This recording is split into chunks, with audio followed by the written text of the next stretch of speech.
New York Knickerbockers. What about them? I'm doing my vocal warm-up. New York Knickerbockers.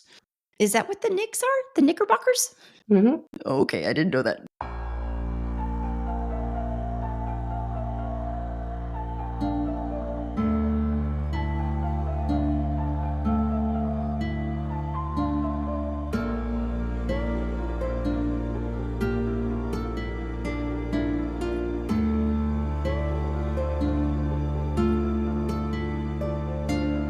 Hello, and welcome back. This is Don't Watch at Night, a spooky little podcast dedicated to Latin American and Spanish language horror. I'm your host, Valerie. And I'm Veronica. And we're here doing another morning recording in our pajamas. Morning, Sunday. How was your week, Ron? It was long and tiring. There was a day, like Thursday, well, actually 2 days. Wednesday, I usually go to a separate gym from my YMCA to work out, and I was driving. And by the time I got to my side of town, like my eyelids were so heavy, I was so afraid to fall. I was even afraid to blink because I was afraid that I would just fall asleep. So I just went home, crashed out for the evening. And then the next night, I went to my local YMCA for my Zumba class. And the class starts at 6:50 and I got there about 5:30-ish. So I thought, okay, well, I'll just rest my eyes in the car. And well, next thing I know, it's 7:10. Ronnie, I worry about you out there in the world. Just I've been very tired. What is it? What are the people that fall asleep? Narcoleptics. Yeah, you're like narcoleptic. No, it's just tired. It's just work has been stressful because they just keep adding more and more things that we have to do, but they don't want anybody to do overtime. And even though I'm supposed to be off at 4, I rarely actually walk out of the building at 4. Speaking of tired, so this week my hair is a little bit shorter because this week I fell asleep. It was nighttime. I fell asleep on the bed, but like not dressed or ready for bed. And so Alex at a certain point fell asleep on the couch. And when he woke up, he woke me up and he's like, "Hey, it's time to get ready for bed." And I was so out of it and disoriented. I was like, what's going on? I went to climb in bed, but then I realized that I hadn't washed my face. I hadn't done anything yet. So I was like, I got to get up and do that.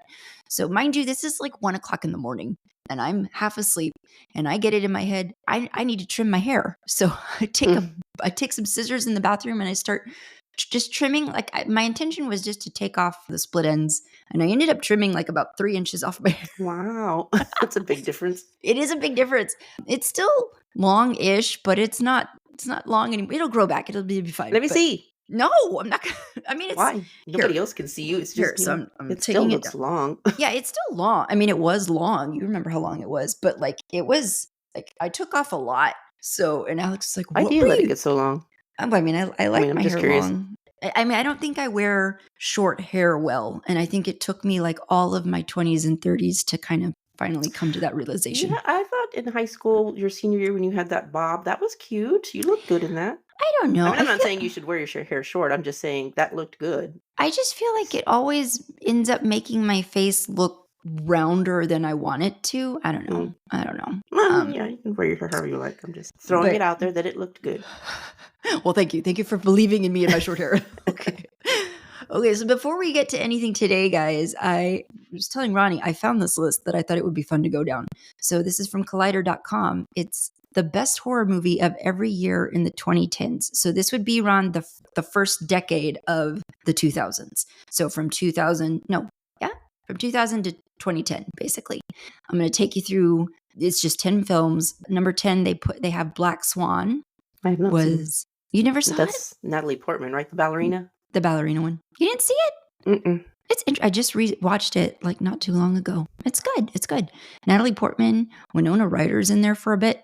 Okay, number 9 is You're Next, which came out in 2011. It's a home invasion kind of movie. I did not see that one, but I know the story of it. The Cabin in the Woods, 2012 at number 8. And number 7, The Conjuring, which came out in 2013. And you saw that one? I did see that one. Which one's that one? The Conjuring, Patrick Wilson, Vera Farmiga, about Ed and Lorraine Warren. Yeah. Okay, I did see that one. Yeah. I saw The Conjuring. I did not see any of the subsequent movies. I don't know if you did, because there's like a couple now. Mm-mm. Okay. Number 6 is The Babadook, which came out in 2014. That's one I haven't seen because it's scared the crap out of me. I know the plot of it. The Babadook. I want to say it's an Australian Yeah, I knew it wasn't like it was in a US. different country. So Australian psychological horror film that came out in 2014. Anyway, I hear it's a really great movie, but I'm too scared to watch it because creepy things in your bedroom at night is not my jam. It follows 2015, and then The Witch, 2016's The Witch at number 4. Number 3, Get Out in 2017. So this is interesting because it's not taking us through 2000 to 2010. It's taking us through 2010 to, it's taking us through the second decade of the 2000s. So anyway, and then number 2 is Hereditary. And number 1 is Dr. Sleep, which came out in 2019. That was Mike Flanagan, the Stephen King. I was going to say, is that based on the Stephen King? Mm-hmm. Well, I've only seen 1 out of those 10. I'm looking at the actor and I'm blanking on who this actor is, who's in Dr. Sleep. And what's the name? People are going to yell at me. Well, I don't know. Oh, I thought you were reading it. No. Ewan McGregor. Oh, okay. Yeah. And Rebecca Ferguson, who I like, is in that movie. I never did see this one. I've heard good things, but I never did see it. So I thought that was fun. We'll link that for you guys in show notes to go through. But yeah, I'm mistaken. I thought it was like the first decade. It's the second decade. I wonder what's in the first decade. Well, my friends, this week, Veronica and I watched a summer-esque movie that I've been wanting us to see for a while just because I was curious about it. So the movie we watched is... Did you know, by the way, there's a summer camp movie that came out in 2024 that has Diane Keaton and Alfre Woodard and Kathy Bates? Like, it's a comedy. And so every time only because it pulled up every time I was trying to find. Yeah, every time I would go to search for this movie, this would come up. I'm like, what is this movie? I don't even remember this movie. I don't either. Anyway, okay, the movie we watched, guys, is 2015's Summer Camp, directed by Alberto Marini, and it stars Diego Boneta, Jocelin Donahue. This is a weird name that I have trouble with. Maiara Walsh? I would just say Myra. It's probably Myra. Or Myra. Myra. Myra Walsh. And then, where's the other dude? Andreas Velascoso. Yes. And so this movie, I believe, was shot in Spain, correct? Mm-hmm. Yeah. Let me read you a little bit about it, and then we'll get into it. 4 young Americans travel to Europe to work as counselors for a summer camp there. Before the kids arrive, a rage-inducing demonic disease spread rapidly from animal to person. This is not a sentence that makes sense. Results in the counselors desperately trying to escape the illness. The camp's in the wilderness, and with the phone service, I don't know who wrote this, but this isn't great. The camp's in the wilderness, and with the phone service not there and no cars, they're desperate to stay alive and get help. Okay, so this film, by the way, was primarily English. There were bits and pieces in Spanish, but it's an English language film. So Veronica, you watched this last night? Yes. As did I. What did you think of it? It was okay. It was, yeah, it's kind of silly. It was just people making a lot of bad decisions. just no-brainer kind of movie. The setting for this, because the concept of the movie is that there's going to be a summer camp in Spain. I don't know where in Spain it is, but it's kind of like an English immersive summer camp. So that's why they've hired these 3 American counselors to just kind of speak to the kids in English. Mm-hmm. But it's set at this abandoned, I don't even know what it is, this big, huge like manor house or building. It's abandoned with an empty pool. And I'm like, okay, this does not seem like a good place to bring kids to. Like, what could go wrong, right? Even if it wasn't a horror movie, you bring a bunch of kids to a dilapidated, broken down, abandoned building with an unfilled swimming pool. What could go wrong? This does not seem like the brightest idea to me to start. Yeah, and it because it's set there, you don't really ever get summer camp vibes. So Yeah. I mean, I want to summer camp horror. What did that one girl say? Where are the tents and the canoes? Which is funny because she was like Miss I know. Press, right? I'm like, Yes. I don't think that you're ready for a canoe, my dear, with your stiletto With your heels. Yeah, so like right off the bat, you're already not getting the vibe that they're even at camp. It just seems like a really rundown vacation spot. But Yeah. I did take some notes, but I mean nothing major. Like I watched the whole film and I was like, well, okay. We're just gonna wing it. if I know, it was like I was kind of just gonna wing it. It felt a little one note to me, like, in terms. I will say this: the action picks up pretty quickly. Hmm. What I think we have like the first death like 30 minutes into the film, so I mean it moves fast, but at a certain point, it also just started to feel like, well, this just doesn't feel sustainable if we're having all of this death and crap like 45 minutes in, and we still have like another like 45, 50 minutes left to go. Because of how quickly it moves, I didn't really necessarily feel super attached to anybody. Like I didn't feel like these were characters that are super fleshed out. I would agree, but I did not like Christy. So I'm She's a priss, right? yeah, she's the Yeah. priest. Who's the other one? I would have been upset if she had been like the last, because usually in these types of movies there's at least one survivor. I would have been upset if she'd been like the last The person lone standing. survivor. Who is the other girl? Michelle with the really Michelle. pretty hair. Yeah. I liked her.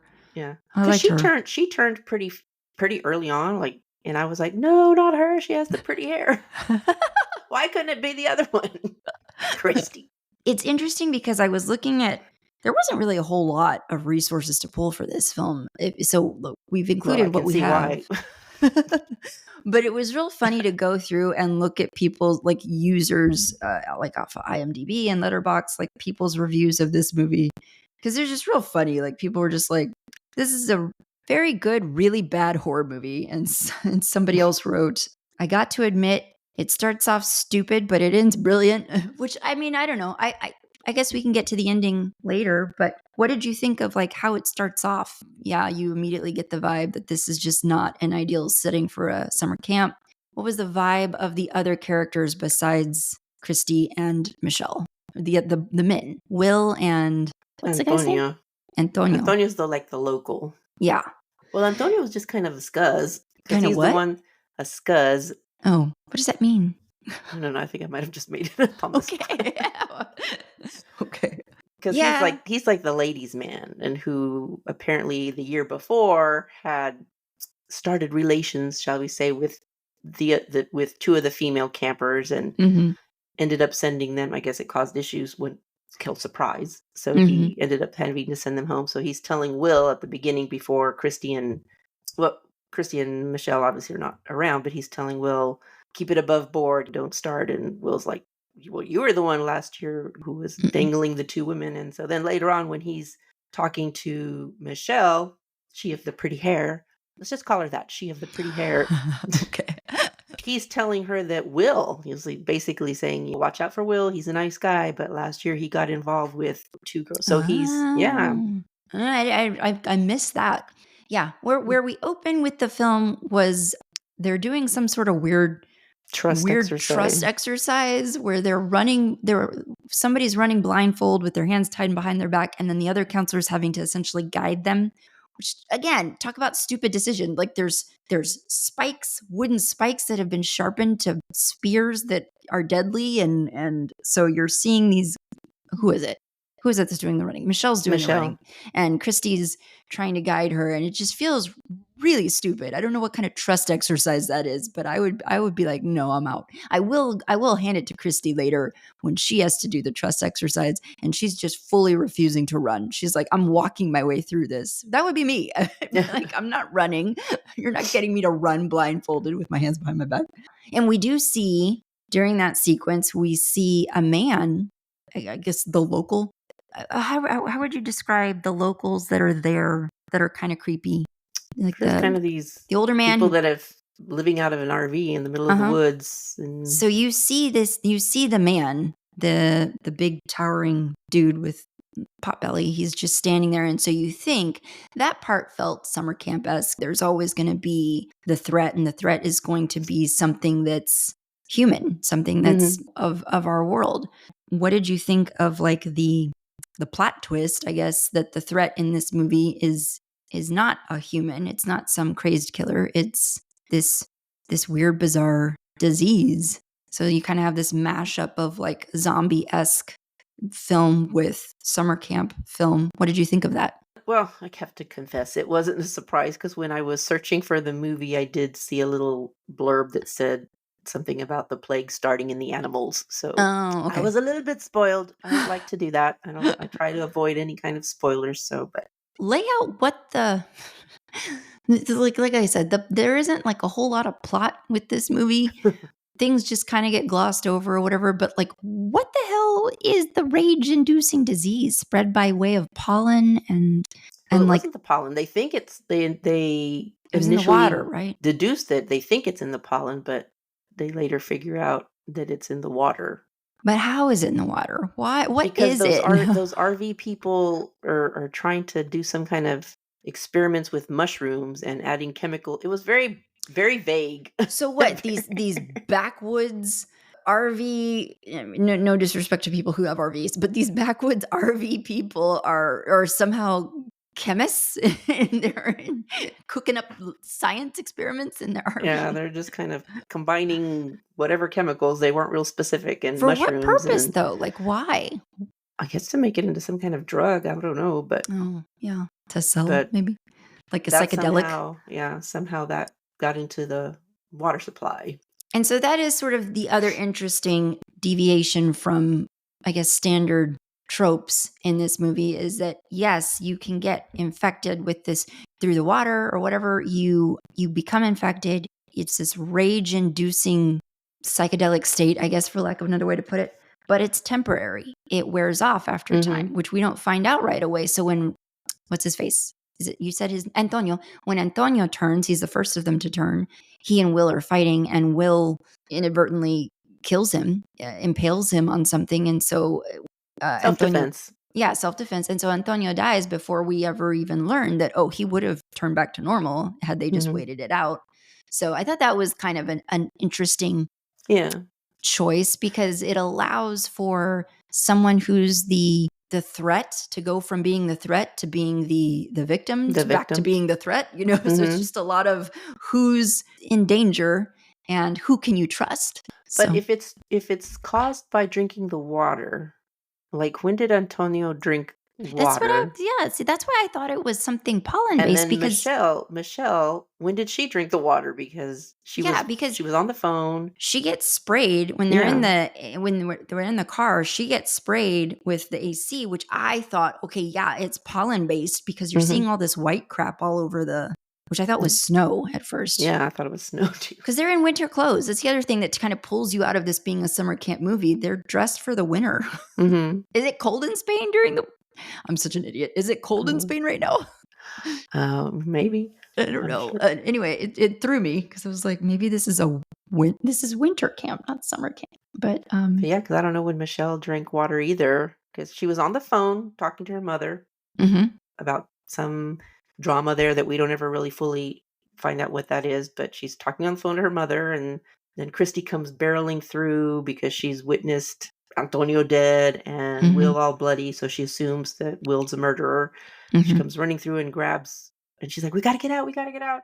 So I don't ever saw where Michelle drank water Yeah. to Yeah. turn in, so this little plot hole. Little plot holes. And, you just said that and you reminded me of, again, where it feels like we got like half a plot in this movie because, yeah, Michelle, you get the sense that she's got troubled relations back home, I guess, with Mhm, family, but we never understand what that is, which feels like a missed opportunity. You can flesh out your characters a little bit more with a little bit more backstory. So mhm, we get the sense that Will is basically a vet. That's what he says. yeah.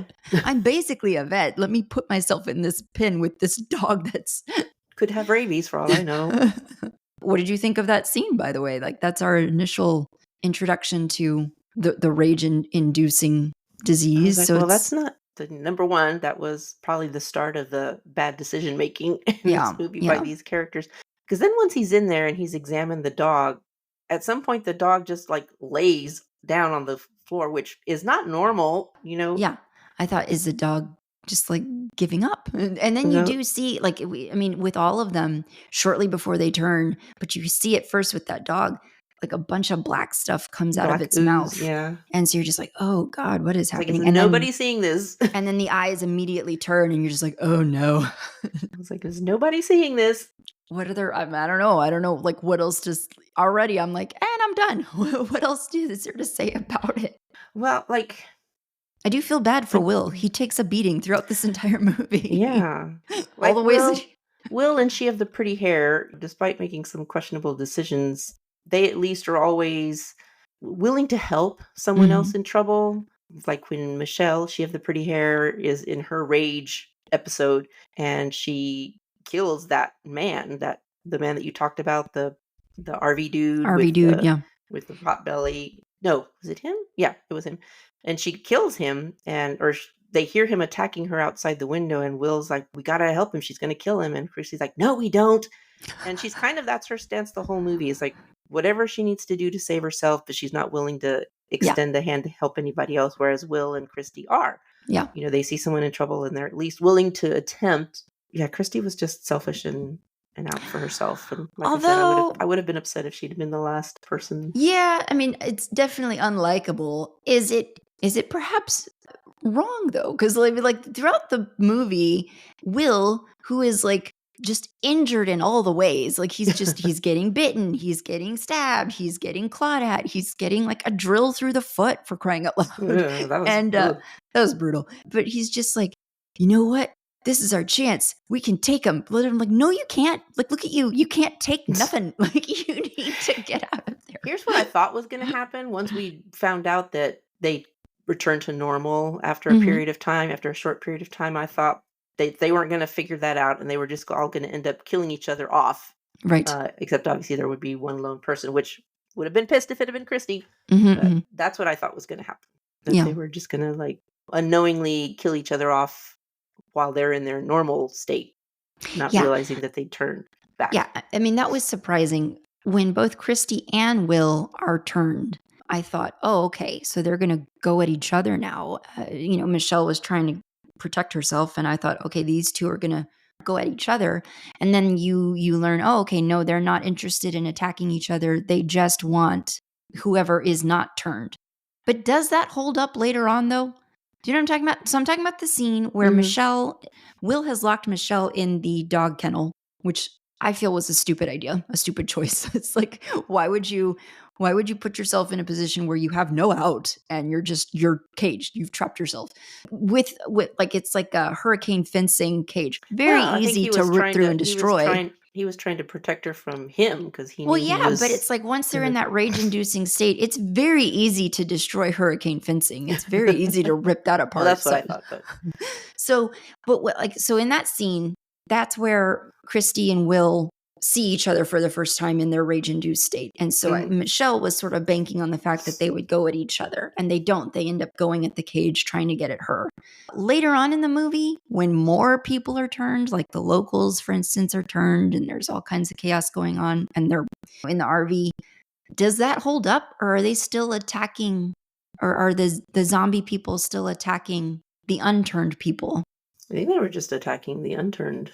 Okay. Like they were just going after the kid hiding in the cupboard and pulled him out and... Yeah, okay. I just couldn't remember if that holds up, or if there's a little bit of a plot hole later on when you've got zombies attacking zombies. And I'm like, I thought that the zombies don't attack each other. What would you feel, apart from the decision to go there in the first place, what do you feel were some of the bad decisions made in this movie? Will getting in there with the dog, and then refusing to go to the hospital. Even if you don't think it's rabies, you don't know. The dog had something. Idea. You have no idea. The dog had something because it went totally aggressive. So go to the hospital, get it checked out. So that was dumb decision number 2. Christy's wardrobe. I mean, hello, where do you think you're going to be wearing heels? And it wasn't just one pair of heels. It was like a few. And a dress. She comes in a dress, a party dress. She's at a cocktail party, a summer cocktail party.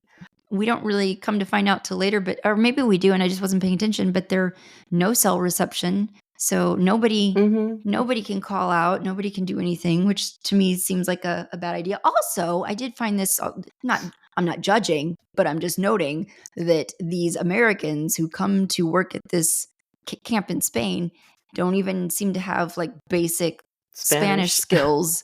And I understand it is a English immersion camp, but it's like, you need to be able to communicate with the locals, because later on when they're trying to get help and communicate, they can't. So yeah. while the beginning credits are playing, you kind of hear like a newscaster or a woman's voice. I think it was a newscaster talking about how the year before 3 American students went missing. So like, well, how did they go missing? Because their bodies were there. I mean, Christy's impaled on that sharp, pointy stick. Like, how Yeah. were they missing? Yeah. And so that location was the site of that previous Camp. Yeah, okay. like So they've it's had like that maybe camp there shut down before. that camp. Like maybe it's not a good camp. But yeah, I'm just curious, like, how did they not find the Is there bodies out there? is there a summer camp too? Like I just feel like we didn't get a full movie. I feel like I'm missing things. And Yeah. actually, I saw somewhere where I saw it, but somebody mentioned, it might have been in a Reddit thread somewhere where somebody mentioned the woman's voice during the end credits, but I didn't. Once the movie was done, I stopped it. I didn't watch the end credits, so I don't. Did you watch through the end credits? No, there was a woman's voice. What, like a voiceover? Yeah, like at the beginning, a woman talking about what happened to the. Oh, I didn't pay attention. I didn't even pick Okay. up on Where there may have been something there. But so the movie ends where, okay, we have our 3 American counselors, Will, Christy, and Michelle. They're trapped in the RV because they can't find the keys. They're like on the verge of escape, but they can't find the keys to drive that big old ass RV out of there. And then the RV family comes back and they're all raging. And they're trying to get in and they realize they're not going to be able to hold them off forever. And so Michelle, she have the pretty hair, says, because they've got these little, I don't know, gummies. What were they? Yeah, I mean, mushroom gummies. So yeah, I guess they were cooking up drugs, trying to like turn it into some. So she tells Christy, hand them out. We'll each eat one. Maybe if we eat them all and turn rageful at the same time, we'll turn back normal at the same time. And that's how we'll survive this because they won't attack us. Mhm. But Christy, because she can't be trusted to do anything, she drops them, but she manages to find 2. She gives one to Will, and then Michelle's like, cut it in half. We can both eat it. Cut it in half. But Christy doesn't because she's just out for herself. Right. So she eats it. Cut to she and Will are waking up hours later. They've turned normal. Of course, everybody around them is dead. We don't get a shot of what happened to Michelle, but we know it's not good. It's not good. Yeah. And here's where I thought, okay, this is how they go missing, like the beginning credits said, because they're gonna go into hiding because they've killed all these people. They've killed all these people, including Michelle. Mm-hmm. But so they go back to the abandoned summer camp place, and Will's processing this, and he's like, well, why didn't it work on Christy? Because I guess he didn't see that he was too busy holding the door, that he didn't see that Christy never gave one to Michelle. Yeah. But he's cluing in, and he's like, why didn't this work on Michelle, Christy? Why didn't it work on her? And she's like, you have to back me up. We're in this together. And then they hear what they think is the police arriving, but it's not. It's the bus full of kids for the summer camp. Yes. And apparently it was a tradition, the first, when the kids arrive, for everybody to go drink out of the fountain. Yes. So they go running down, no. And they successfully stop the kids from drinking the water out of the fountain. And so we think, okay, crisis averted. But what happens, Val? Then the ground sprinklers pop up and just start spraying water everywhere. Yes. And you're like, no.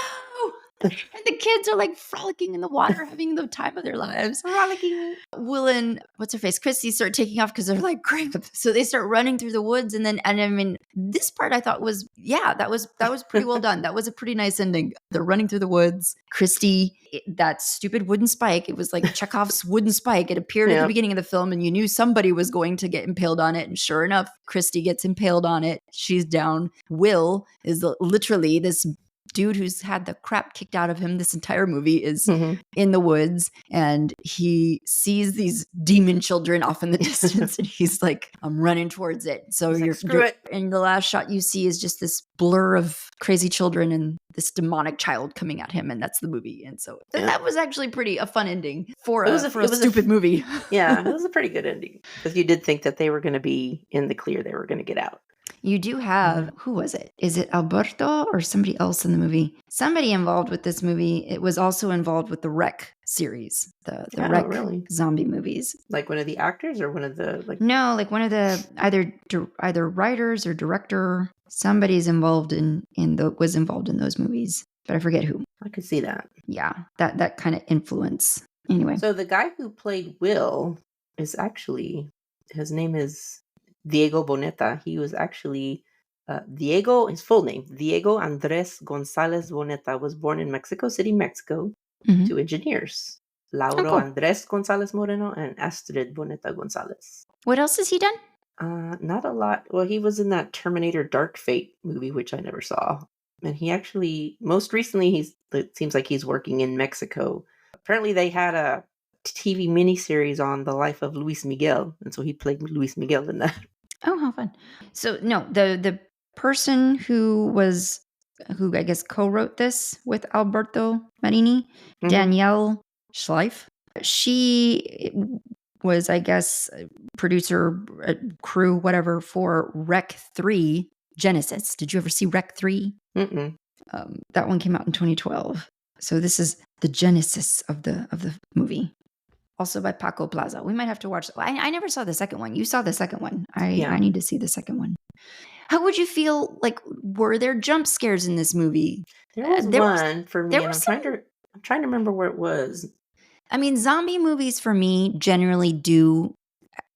I'm always going to have jump scare moments in zombie movies because I'm a big wimp, and zombie movies are Veronica's favorite, and I enjoy them too. But they are scary to me. They're legitimately scary to me. So yeah, there were a couple of jump scares for me with this movie. I will say it does that well. It has moments of tension and action done really well. You said there were a couple for you. What were they? There was one for me. Okay. I'm trying to remember where it was, but it sent our dog moving away from me. And even as he was walking away, he looked back over his shoulder at me. He was like, he's like, that woman's crazy. I think it was that part where you were talking about where Will knows he's going to turn, so he locks her in that kennel area, and it was a part where somebody's looking out a window and somebody pops in. Oh, yes. I think that's, I think that might have been one of the girls, but I can't remember who, and I can't remember. There were some good jump scares. Where would you rate this one in terms of like light switches then for first time viewing?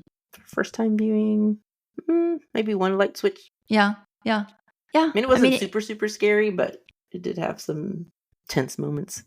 Do you feel that this worked? Like I said at the beginning, where it's like generally with our knowledge of summer camp horror movies, generally the threat is usually a human, a man, some kind of predator. Do you feel that this formula worked, where we've taken it and we've made the threat something that is like engineered, for lack of another way to put it, and it's people being exposed to this drug that turns them into rage zombies? Do you feel that worked? I mean, yeah, I think I'm trying to think. I think in most zombie movies, it is somehow manufactured by something that man does. At least the more current ones. Although in The Walking Dead, I don't think we ever found out what caused it. No, I don't think we did. But I did like the twist of that people. It's just a temporary thing, and then they revert back. So I mean, I think the premise was good. I just think it could have been more. Like they could have done more with it, and like you said, fleshed out the characters a bit more. The idea was solid. Execution was a little not up to half-assed. par. Yeah, a little half-assed. And the ending was good. I like the way ending it was ended. good. Yeah. And I mean, like, so at the end, nobody makes it. Yeah. Were you rooting for? You wanted she of the good hair to make it? Yeah, I will. We'll try it. We'll kept trying the whole movie. He was really trying. Dude was out there fighting for his life, man. Blind as a bat without his glasses. That would be me too. I can't see crap without my glasses. Yeah. Yeah, one light switch for sure. And yeah, I agree with you. It definitely an interesting concept. Didn't totally stick it on execution, but easy watch. If you have an opportunity to watch this one and you haven't, go for it. Yeah, It's fun. It is kind of fun. It's good mindless fun. I mean, it's not meant to be comic, but it's kind of one of those movies that you enjoy watching it just because it is kind of dumb. Yeah. Somebody gave it one word review and said it was tedious. Shot in Spain, this starts off reasonably interesting, but quickly descends into an hour or so of infected people chasing non-infected people, which becomes tiresome and tedious. It's also confusing as the infected become uninfected and then infected again. The ending is reasonably good. This was a directorial debut for him, for Alberto Marini. Has he done anything else? He was a producer on Rec as well. But in terms of like directing, This was, I guess, this would have been the one that was English. He's directed a couple of shorts, and he directed a TV miniseries, or just one episode of a TV miniseries. Yeah, this was his one feature film. I do want to recommend. I do have a recommendation, Ron. I don't know if you have one this go around, but I do. Okay, Alex and I started watching the Netflix crime series. It's Untamed. That just That was going to be my recommendation. Oh, is it? So you're okay. I've only watched 2 episodes, so don't tell me more. But No, you're I've only liking watched, it too. I've only watched 3. Yeah, I want to go. I like Eric Bana. The first, what was it? The first 2 or 3 minutes of the first episode had me stressed out when they're on that rock Right. climbing, and then the dead Yes.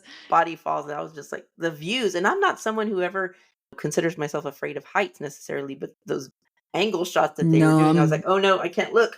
I'm afraid of heights. And like I was that's stressed El out. Cap. That's El Cap is the name of that rock formation, and so that's where, if you ever, the rock climbing movie Free Solo with Alex Honnold, watching that documentary, like my palms sweat watching that documentary because of the angles, and that, Jimmy Chin is a great filmmaker. So, and his wife.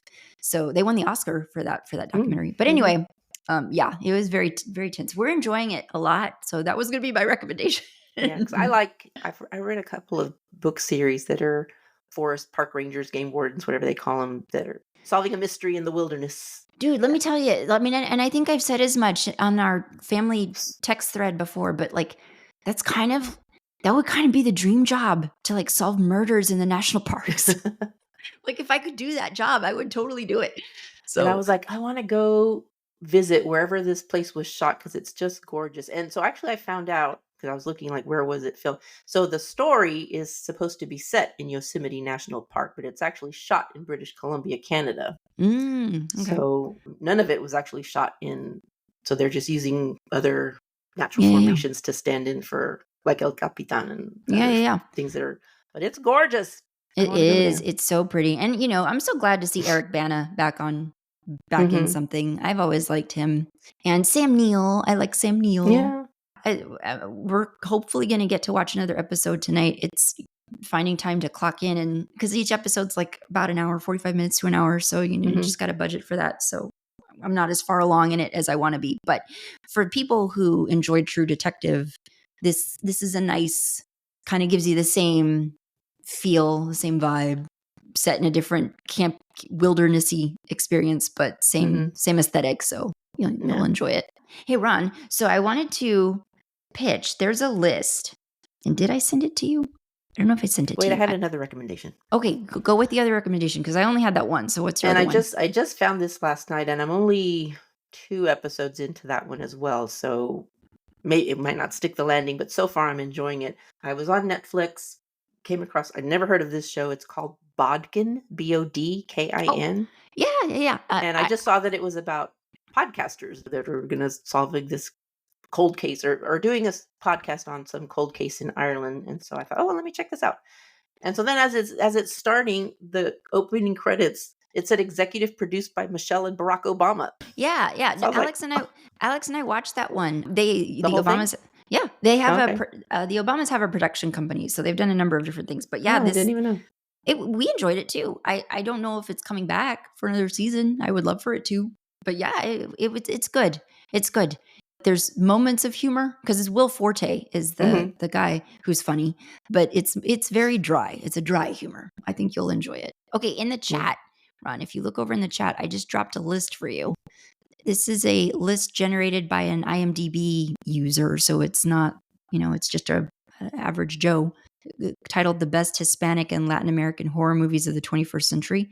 So it's just a useful list, because we've already watched a number of movies on this list that this person has. But When Evil Lurks, did we watch that? Oh yeah, we did. Yeah, we did. I can never remember titles. Give me the plot, and then I'll know. It might be time for us to watch something like The Skin I Live In, Pedro Almodovar. Oh, look, we watched the first 4 movies. It might be time for us to watch that one. But I also thought the one called Time Crimes I don't know what We've it's seen called. we've seen all of these so far. I'm up to number 6. Okay, 7. Oh, that doesn't look good. What? Which one are you looking at? Oh, The Skin I Live In. Maybe not. Maybe that's on there. The Skin I Live In is, I mean, that's Antonio Banderas is in that. Time Crimes, Los Crímenes. That one looked interesting. That one I thought might pique your fancy, but I don't know where we can get it. It's not easy for us to acquire. Yeah, we've seen a lot of them, but there's still plenty on that list we haven't seen yet. So it's How a good many are list on for us here? to keep in the house. I have no idea. Dawn of the Dead. 8. There's 18. That sounds my fun. Dawn God. of the Dead. Sorry. Yeah. A group of slackers face an army of zombies. I knew you would enjoy that one. We should try to watch it if we can find it. The Wolf House also sounds really great. So we will have to keep in one of those, if we can find, needs to be our next movie. All right. Well, if we can find One of the Dead, I'd be cool with making that the next movie. If not, maybe one of these other, The Skin I Live In or The Wolf House. The Wolf House came out in 2018, also called La Casa Lobo. Tells the story of Maria, a young woman who takes refuge in a house in southern Chile after escaping from a German colony. So yeah, there's some good movies on here. We'll find one. We'll find one that we can actually watch, and we'll select it for our next film discussion. I guess just a reminder, people, we do have a Patreon. It's free to join. We are in the process of trying to source our next book for our fall book club. And yeah, once you're there, we do have a community discussion going for book recommendations for Don't Watch at Night Book Club. And we do encourage our Patreon subscribers to pitch a book and help us out, help us in finding our next read for our book club discussion episode, which will be coming in October. So we do space them out enough so that you have plenty of time to do our reading as well as your own personal reading, because I know all of us have multiple book clubs that we participate in. So just to say, Juan of the Dead is available on Prime Video if you do a 7-day free trial of something called Film Movement Plus. So, from the studio that brought you Shaun of the Dead. Maybe it'll become available here in the next week or something. We'll figure it out. Okay, my friends. Well, this was a short one today. The movie Summer Camp did not necessarily generate a whole bunch of discussion, but there's not really a whole lot to discuss. It's just very, very basic. And I guess that's it for what we've got today. So remember your sign off? Your new sign off. No. Didn't you say you wanted to be like catch you on the flip side or something like that? Was it? See you on the flip side? Catch you on the dark side. Okay. There you go. All right. Well, we'll see you later, everybody. Thanks for listening. Bye. Don't Watch at Night is a Nest production hosted by me, Veronica, and Valerie. Editing by Valerie. Music by Omar Chakor. Production support for this episode provided by Lorenzo Villarreal and Alex Street. Listen to new episodes of Don't Watch at Night every other Monday, and don't forget to give us a rate and review. It's the best way to help us grow.